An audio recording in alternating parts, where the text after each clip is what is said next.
Değerli Taşçıer, siz neler düşünürsünüz sızdırılan raporla alakalı ve buna dair bazı detaylar vardı. Ancak Kürt sorununa Kürt sorunu diyen bir ibare ve yazı da bulunmadı açıkçası. Buradan başlamak istedim ben. Sizden dinleyelim, neler eklersiniz? Yani Kürt meselesinin demokratik yollarla çözülmesi mümkündür. Bunun için hiçbir engel yok önünde.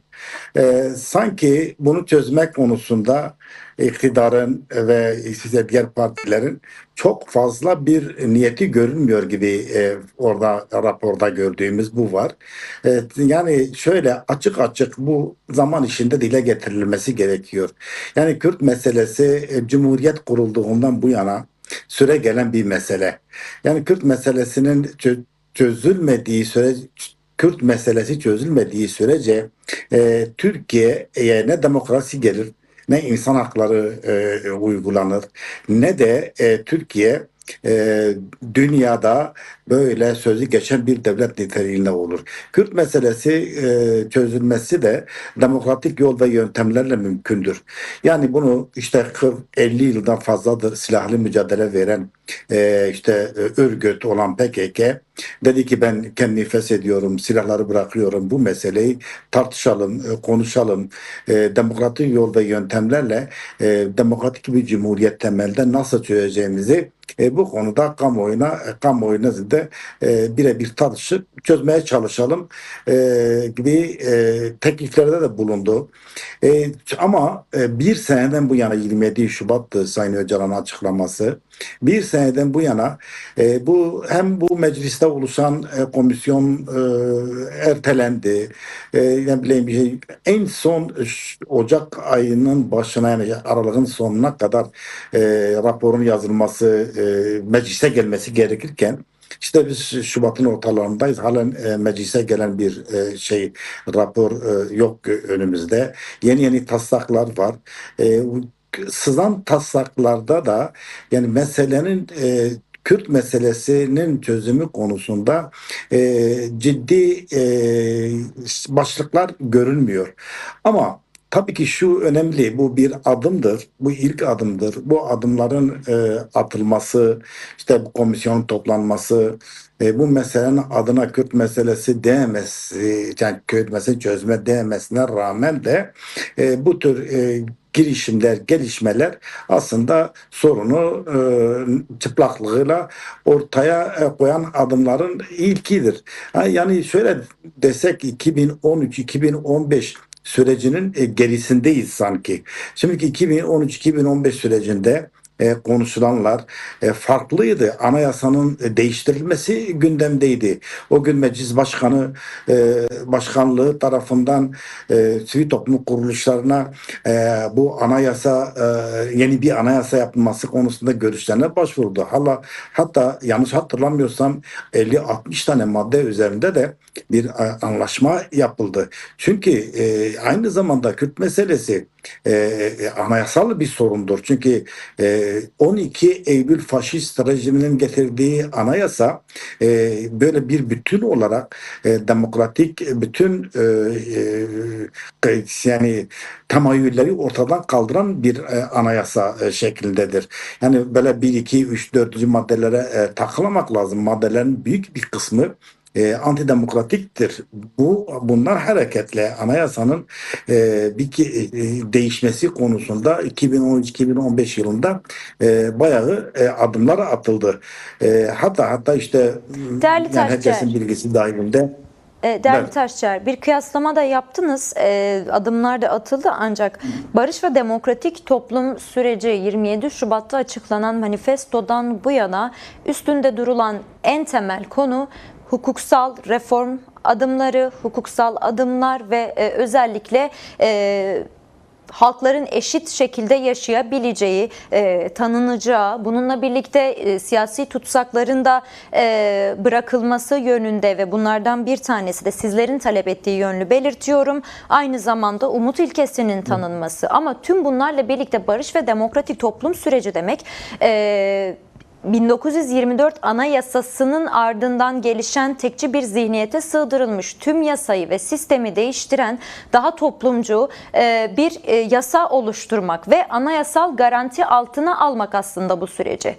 Bahsettiğiniz süreçle 2013-15 süreciyle kıyaslarsak belki bunun üstünde durmalıyız. Bir önceki konuğumun vakti yoktu, olsaydı ikinize birden soracaktım. Çünkü kendisi bir koşula bir adıma sığdırarak değerlendirdi. Ancak bunun ardından demokratik haklar noktasında anayasal güvence talep ediliyor bir yönüyle. Buna dair ne söylersiniz? Kürt sorununa dair bir tanımlama yokken meseleyi terörize ederek, kriminalize ederek nereye varılabilir ve bu süreç amacına ulaşabilir mi? Şimdi bu Kürt meselesi çözülmediği sürece, yani etrafından dolanarak, sağından solundan giderek, işte ben bu demokratik yolda yöntemleri, demokrasiyi ülkeye getirmeye çalışacağım diyerek demokrasi gelmez. Kürt meselesinin Türkiye'nin temel sorunu. Bunun içinde e, yani atılacak olan adımlar mutlaka hukuki adımlar olması lazım. Yani anayasal adımlar olması gerekiyor. Orayı dizayn etmeye çalıştım.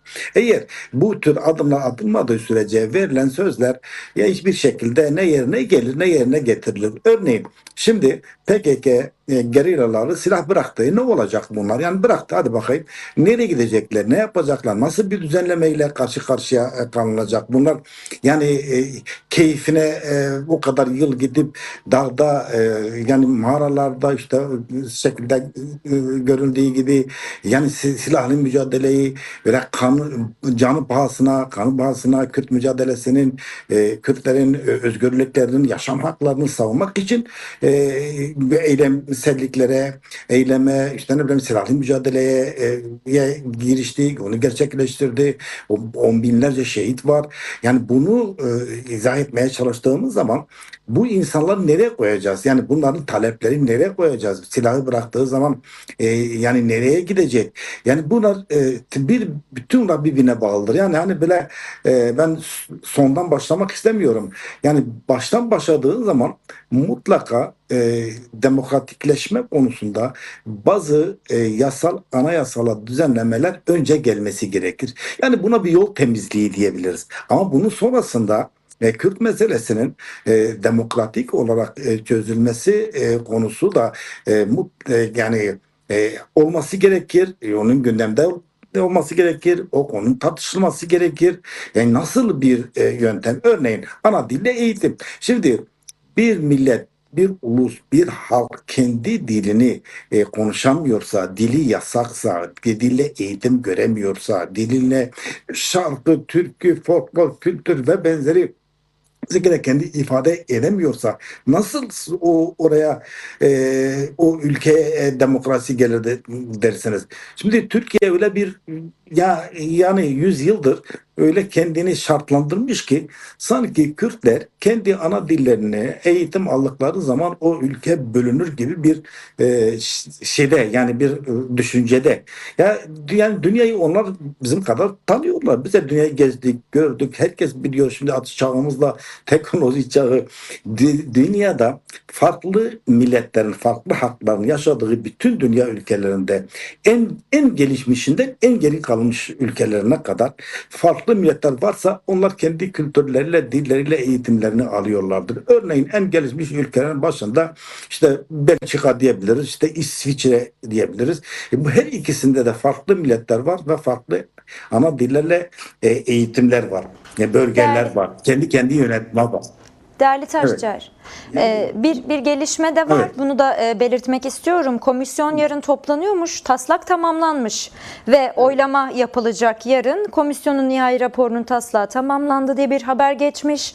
Komisyon yarın saat 11'de Numan Kurtulmuş başkanlığında toplanacak. Raporun oylamaya sunulması bekleniyor. Son olarak bir çağrınız, bir hatırlatmanız olur mu? Tam bu sıcak haberle ilgili değerlendirmenizi alalım kısaca. Programın sonuna doğru Evet, geliyoruz ben de çünkü. o haberi ben de o haberi almıştım Yani komisyon biliyorsunuz rapor dağıtıldı partilere, siyasi partilere. Siyasi partiler bu konuda kendi düşüncelerini yarın açıklayacaklar. Numan Kurtulmuş'un başkanlığında olan toplantıda. Yani orada bizim çağrımız yani talebimiz uzlaşmak. Yani bütün maddeler üzerinde maddeleri oy birliğiyle çıkarmak. Uzlaşmak yani böyle şeyler konulmadan çekinceler konulmadan komisyondaki bu 7-8 tane başlık tarafında başlıkla toplanan maddeler ve alt başlıklarının uzlaşı ile çıkarılması umarız, bekleriz. Talebimiz özellikle bu yönde olur. Ve yani komisyon uzun vadeli bir çalışmayı önüne koymuş. Yasal düzenlemelerin meclise sunacak. Yasal düzenleme yapılabilmesi için meclise sunulması gereken maddeleri detaylandırırsa eğer orada daha meclisin de eli rahatlar. Yani genel kurulda bu şekilde ya da komisyonlarda bu şekilde geçmiş olur. Talebimiz Kürt meselesinin göz ardı edilmemesi yani çözülmesi konusunda yasal düzenlemelerin gündeme getirilmesidir olur. Peki. Çok teşekkür